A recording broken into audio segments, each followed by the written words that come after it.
This One News Update is brought to you by ANZ, proud sponsor of the New Zealand Olympic team.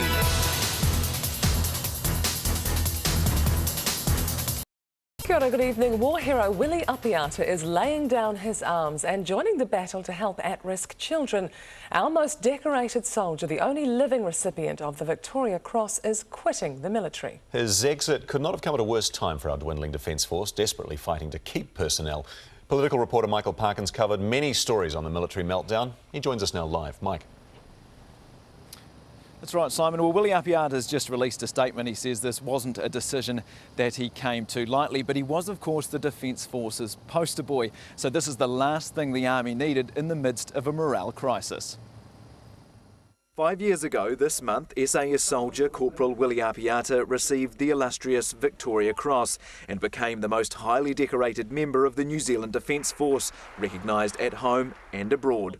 But it's been revealed the 40-year-old is leaving the elite unit. His decoration speaks for itself, and we wish him all the best in his future career, but he's given 10 years outstanding service as a member of the SAS, 23 years service to the NZDF in total, and just want to acknowledge the contribution that he's made. Corporal Apiata received the VC for his heroics during a firefight in Afghanistan, where he carried a seriously wounded comrade across 70 metres of open ground to get him to safety.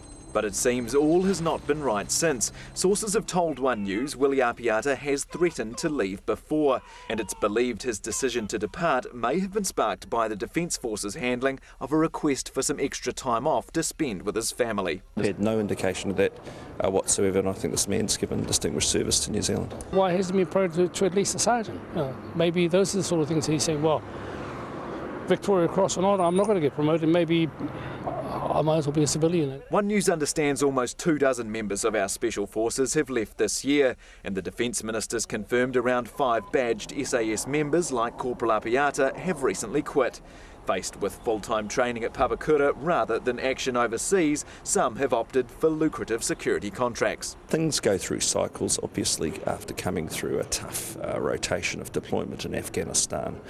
People will be, for a variety of reasons, looking at various options, assessing their life. Willie Apiata will become a part-time territorial soldier while taking up a job with the Highwire Trust helping Auckland youth. Mike, you couldn't ask for a more high-profile resignation. This is a pretty big hit for our Defence Force, surely. It is indeed, and a recent survey showed that morale in the Defence Force is now below 50%, and almost 2/3 of the entire force want to quit. Now that's got politicians and defence chiefs scrambling to come up with a new pay package for those serving. It'll be the first pay rise they'll receive in 4 years, but it's clear that the rot has really started to set in. In Wellington, Michael Parkin, thank you. This One News Update is brought to you by ANZ, proud sponsor of the New Zealand Olympic team.